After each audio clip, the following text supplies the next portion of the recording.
എല്ലാവർക്കും നമസ്കാരം. നമ്മൾ ഇന്നൊരു മാംഗ്ലൂർ സ്പെഷ്യൽ ഐറ്റമാണ് തയ്യാറാക്കുന്നത്. അപ്പം അതിനായിട്ട് ഞാൻ ഇവിടെ 4 അയലമീനാണ് കേട്ടോ എടുത്തേക്കുന്നത്. ഏത് മീൻ വേണമെങ്കിലും എടുക്കാം. അപ്പം നമ്മുടെ ഇന്നത്തെ recipe Mangalore special fish fry ആണ്. അപ്പം മാംഗ്ലൂർ സ്പെഷ്യൽ ഫിഷ് ഫ്രൈ കുറച്ച് ഡിഫറെൻ്റ് ആണ്. അവർ ചേർക്കുന്ന മസാലയും അതുപോലെ കുറച്ച് ഐറ്റംസ് ഒക്കെ ഡിഫറെൻ്റ് ആണ്. ചെയ്യുന്ന രീതിയിലും കുറച്ച് വ്യത്യാസമുണ്ട്. മാംഗ്ലൂരിൽ ഒരുപാട് രീതിയിലുള്ള ഫിഷ് ഐറ്റംസ് കിട്ടുവേ. മെയിനായിട്ടും മാംഗ്ലൂർ ഒരു കോസ്റ്റൽ റീജിയൻ ആയതുകൊണ്ട് തന്നെ ഫിഷിന് നല്ല ഫേമസ് ആണ്. അപ്പോൾ അവർ ഒരുപാട് ടൈപ്സ് ഓഫ് ഐറ്റംസ് തയ്യാറാക്കുകയും മീൻ ഉപയോഗിച്ചിട്ട്. ഇത് നമ്മുടെ സാധാരണ ഫിഷ് ഫ്രൈ ആണ് കേട്ടോ. അതല്ലാതെ റവ ഫ്രൈ, അതുപോലെ തന്നെ മാംഗ്ലൂരിൽ ഫേമസ് ആയിട്ടുള്ളതാണ് നമ്മുടെ ഗീ റോസ്റ്റ് ഒക്കെ. നമ്മുടെ ഇന്നത്തെ റെസിപ്പി ഏത് റെസ്റ്റോറൻറ്റിൽ ചെല്ലുമ്പോഴും കിട്ടുന്ന സാധാരണ ഫിഷ് ഫ്രൈ ആണ്.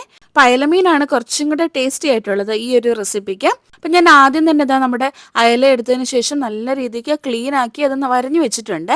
നമ്മൾ ഹോട്ടലൊക്കെ ചെല്ലുമ്പോൾ അറിയാമല്ലേ, തലയടക്കമാണ് അവർ ഫ്രൈ ചെയ്യുന്നത്.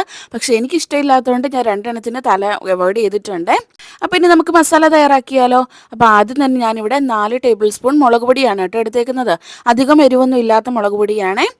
അപ്പോൾ ഇനി ഇതിലേക്ക് ഞാൻ 1 ടേബിൾ സ്പൂൺ മല്ലിപ്പൊടിയും 1 ടേബിൾ സ്പൂൺ തന്നെ ജീരകപ്പൊടിയും 3/4 ടേബിൾ സ്പൂൺ കുരുമുളക് പൊടിയും അതുപോലെ 4 ടേബിൾ സ്പൂൺ അളവിൽ കോൺഫ്ലോറുമാണ് കേട്ടോ ചേർത്ത് കൊടുക്കുന്നത്. നമ്മൾ വീടുകളിലൊക്കെ മീൻ വറക്കുമ്പോൾ ജീരകപ്പൊടി മല്ലിപ്പൊടി ഒന്നും ഇടാറില്ല അല്ലേ. പക്ഷേ ഈ ഒരു റെസിപ്പിയിൽ ഈ 2 പൊടികളും അവോയ്ഡ് ചെയ്യാൻ പറ്റത്തില്ല. ഇനി ഇതിലേക്ക് 1.5 table spoon ginger garlic paste ആണ് ചേർത്ത് കൊടുക്കുന്നത്. ഇനി ആവശ്യത്തിനുള്ള ഉപ്പും കൂടെ ചേർത്ത് കൊടുക്കണം. നമ്മൾ നേരത്തെ മീൻ പുരട്ടി വെച്ചപ്പം അല്പം ഉപ്പ് ചേർത്തിട്ടുണ്ടായിരുന്നു. അപ്പോൾ കുറച്ച് ഉപ്പ് മാത്രം ഇപ്പോൾ ചേർത്ത് കൊടുക്കണേ. ഇനി നോക്കിയതിന് ശേഷം മാത്രം ചേർത്ത് കൊടുത്താൽ മതി, ആവശ്യമെങ്കിൽ മാത്രം. ഇനി നമുക്കിതിലേക്ക് ഇമ്പോർട്ടൻ്റ് ആയിട്ടുള്ള ഒരു കാര്യമാണ് പുളിവെള്ളം ഒഴിക്കുന്നത്. അപ്പോൾ ഞാൻ ഒരു നാരങ്ങ വലിപ്പത്തിലുള്ള പുളി ചൂടുവെള്ളത്തിൽ അല്പസമയം കുതിർത്ത് വെച്ചിട്ടുണ്ടായിരുന്നേ. അത് പിഴിഞ്ഞെടുത്ത വെള്ളമാണ് കേട്ടോ ഇത്. അപ്പോൾ നമുക്ക് എത്ര പുളിയാണ് ആവശ്യം അതിനനുസരിച്ച് നമുക്ക് പുളിവെള്ളം ചേർത്ത് കൊടുക്കാം. ഇനി പുളിവെള്ളം ചേർക്കാൻ താല്പര്യമില്ല എന്നുണ്ടെങ്കിൽ നാരങ്ങ നീരോ വിനാഗിരിയോ ഒക്കെ ചേർത്ത് കൊടുക്കാവേ. ഏതൊരു ഫുഡ് ഐറ്റവും നമ്മൾ തയ്യാറാക്കുമ്പോൾ നമ്മുടെ ടേസ്റ്റ് ബഡ്സിനെ സാറ്റിസ്ഫൈ ചെയ്യുന്ന രീതിയിൽ വേണം കേട്ടോ തയ്യാറാക്കാൻ. അതുകൊണ്ട് തന്നെ ഏത് ഐറ്റം ഉണ്ടാക്കുമ്പോഴും നമ്മുടെ ഇഷ്ടത്തിനനുസരിച്ച് ഇൻഗ്രീഡിയൻസിന് മാറ്റങ്ങളൊക്കെ വരുത്താം. അപ്പം ഞാൻ മസാല കുറച്ച് ടേസ്റ്റ് ചെയ്ത് നോക്കിയേ. അന്നേരം പുളിയും അത്യാവശ്യത്തിനുണ്ട്, ഇനിയിപ്പോൾ ഒഴിക്കുന്നില്ല. അപ്പോൾ ഇനി നമുക്ക് നമ്മുടെ നോർമൽ വെള്ളത്തിൽ വേണം ഇത് കുഴച്ചെടുക്കാനായിട്ട്. അതിൻ്റെതായിട്ടുള്ള ഒരു കൺസിസ്റ്റൻസിയിൽ, ഒരുപാട് തിക്കുമല്ല എന്നാൽ ഒരുപാട് ലൂസും അല്ലാത്തൊരു കൺസിസ്റ്റൻസിയിൽ നമുക്ക് മസാലയൊന്ന് തയ്യാറാക്കിയെടുക്കാവേ.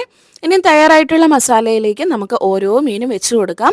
അപ്പം നമ്മൾ കോൺഫ്ലോർ ചേർത്തിട്ടുണ്ടല്ലോ, അതുകൊണ്ട് തന്നെ നല്ലൊരു കോട്ടിങ് കിട്ടുവേ. അതിന് വേണ്ടിയിട്ടാണ് കേട്ടോ നമ്മൾ കോൺഫ്ലോർ ചേർത്ത് കൊടുക്കുന്നത്. നമ്മുടെ ഔട്ടർ കോട്ടിങ്ങിന് നല്ലൊരു ബൈൻഡിങ് കിട്ടാനായിട്ടാണ്. അപ്പം നമ്മൾ മീനിൽ വരഞ്ഞ സ്ഥലത്തും അതുപോലെ അതിൻ്റെ ഉള്ളിലും ഒക്കെ മസാല നല്ല രീതിക്ക് പുരട്ടി കൊടുക്കണം. നമ്മൾ ചില റെസ്റ്റോറൻറ്റിലൊക്കെ പോകുമ്പോൾ കാണാറുണ്ടല്ലോ, മസാല നല്ല വെള്ളം പോലെ ഇരിക്കുവേ. അതിലേക്ക് ഒന്ന് ഡിപ്പ് ചെയ്യും, വറുത്തെടുക്കും.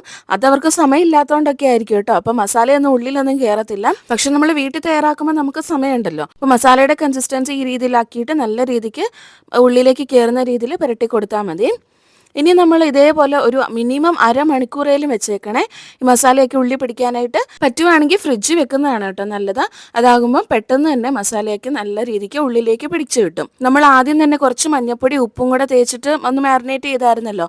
അപ്പോൾ അതുകൊണ്ട് തന്നെ ഇതിലേക്ക് നല്ല രീതിക്ക് ഉപ്പ് പിടിച്ചിട്ടുണ്ടാവും. അപ്പോൾ ഞാനിവിടെ എല്ലാ മീനും നല്ല രീതിക്ക് മസാലയൊക്കെ പുരട്ടി എടുക്കുന്നുണ്ട്. ഇനി ഞാൻ മാരിനേറ്റ് ചെയ്ത ഫിഷ് എല്ലാം ഫ്രിഡ്ജിലേക്ക് മാറ്റുവാണേ. ഇനി വറക്കാൻ നേരം മാത്രമാണ് കേട്ടോ പുറത്തെടുക്കുന്നത്. നമ്മളിങ്ങനെ ഫിഷ് ഐറ്റംസും മീറ്റ് ഐറ്റംസും അല്ല എല്ലാ ഐറ്റംസും ഫ്രിഡ്ജിലേക്ക് വെക്കുമ്പോൾ നമ്മൾ അടച്ചു വെക്കുന്നതാണ് കേട്ടോ നല്ലത്. എന്തായാലും ഇതിലെല്ലാം ഒരു മൈക്രോ ഓർഗാനിസം ഉണ്ട്. അപ്പോൾ അതുകൊണ്ട് അതാണ് കേട്ടോ സേഫ്. അതൊന്ന് ശ്രദ്ധിക്കണേ. ഇപ്പം മാരിനേറ്റ് ചെയ്ത മീനെല്ലാം ഫ്രിഡ്ജിൽ നിന്ന് പുറത്തെടുത്തിട്ടുണ്ട്. ഇനി നമുക്ക് എണ്ണ ചൂടാക്കണം. നിങ്ങൾക്ക് വെളിച്ചെണ്ണ വേണമെങ്കിലും ഉപയോഗിക്കാം, അല്ലെങ്കിൽ ഏത് തരത്തിലുള്ള ഓയിൽ വേണമെങ്കിലും ഉപയോഗിക്കാമേ. ഈ ഒരു റെസിപ്പി നിങ്ങൾക്ക് ഷാലോ ഫ്രൈ വേണമെങ്കിലും ചെയ്യാം, അല്ലെങ്കിൽ മീൻ മൊത്തത്തിൽ മുങ്ങിക്കിടക്കുന്ന രീതിയിൽ ഡീപ് ഫ്രൈ വേണമെങ്കിലും ചെയ്യാമേ. അപ്പോൾ ഞാനിവിടെ ഷാലോ ഫ്രൈ ആണ് ചെയ്യുന്നത്. എന്നാൽ അത്യാവശ്യം എണ്ണ ഞാൻ ഒഴിച്ചിട്ടുണ്ട്.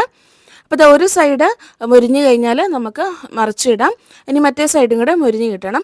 ഇത് കണ്ടോ, കോട്ടിംഗ് ഒന്നും പുറത്തേക്ക് പോയില്ല, അങ്ങനെ തന്നെ കോട്ടായി കിട്ടുവേ. അത് നമ്മൾ കോൺഫ്ലോർ ചേർത്തോണ്ടാണ് കേട്ടോ ഈ കോട്ടിങ് അങ്ങനെ തന്നെ ഇരിക്കുന്നത്. ഇങ്ങനെ കോൺഫ്ലോർ ഇടുന്നതുകൊണ്ട് തന്നെ ഒട്ടും തന്നെ മസാല പുറത്ത് പോവാതെ കിട്ടുവേ. അപ്പോൾ അത് 2 മീൻ ഇവിടെ ഫ്രൈ ആയി കിട്ടിയിട്ടുണ്ട്. ഇനി നമുക്ക് ഇത് രണ്ടും എണ്ണയിൽ നിന്ന് കോരിയെടുക്കാമേ. അതുപോലെ തന്നെ മറ്റു 2 ഞാൻ ഫ്രൈ ചെയ്ത് എടുക്കുന്നുണ്ട്. അങ്ങനെ നമ്മുടെ മാംഗ്ലൂർ സ്പെഷ്യൽ ഫിഷ് ഫ്രൈ ഇവിടെ റെഡി ആയിട്ടുണ്ട്. അപ്പോൾ എല്ലാവരും ഇങ്ങനെ ഒന്ന് തയ്യാറാക്കി നോക്കണം കേട്ടോ. ഞാനിവിടെ ഉള്ളിയൊക്കെ വെച്ചിട്ടൊന്ന് ഡെക്കറേറ്റ് ചെയ്ത് എടുത്തിട്ടുണ്ട്. ഇതിങ്ങനെ വെറുതെ കഴിക്കാൻ എന്ത് ടേസ്റ്റാണെന്നറിയോ, ഈ സവാളയും കൂടെ കൂട്ടി കഴിക്കണം കേട്ടോ, നല്ല ടേസ്റ്റാണ്. അപ്പോൾ ഇനി വീട്ടിൽ മീനൊക്കെ വാങ്ങിക്കുമ്പോൾ ഇങ്ങനെയൊന്ന് ട്രൈ ചെയ്ത് നോക്കണേ. എപ്പോഴും ഒരേ സ്റ്റൈലിൽ തന്നെ ട്രൈ ചെയ്യാതെ അപ്പോൾ ഇങ്ങനെയൊക്കെ ഒന്ന് ഇടയ്ക്ക് മാറ്റി പിടിച്ച് നോക്കണേ. അപ്പോൾ എല്ലാവരും ഇതേപോലെ ഒന്ന് ട്രൈ ചെയ്ത് നോക്കുമെന്ന് കരുതുന്നേ. അപ്പോൾ വീഡിയോ ഇഷ്ടപ്പെട്ടാൽ ലൈക്ക് ചെയ്യാനും ഷെയർ ചെയ്യാനും ഒപ്പം സബ്സ്ക്രൈബ് ചെയ്യാനും മറക്കല്ലേ.